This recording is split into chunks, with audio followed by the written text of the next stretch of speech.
இதயம் ஒரு கண்ணாடி, உனது பிம்பம் விழுந்ததடி, இதுதான் உன் சொந்தம் இதயம் சொன்னதடி. கண்ணாடி பிம்பம் கட்ட கயிறொன்றும் இல்லையடி, கண்ணாடி ஊஞ்சல் பிம்பமானதடி.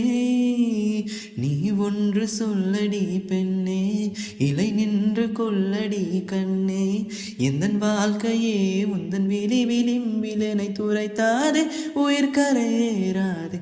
இல்லை இல்லை சொல்ல ஒரு கணம் போதும், இல்லை என்று சொல்லை தாங்குவதென்றால் இன்னும் இன்னும் எனக்கோர் ஜென்மம் வேண்டும். என்ன சொல்ல போகிறாய், என்ன சொல்ல போகிறாய்? சந்தன தென்றலை ஜன்னல்கள் தண்டித்தால் நியாயமா, நியாயமா?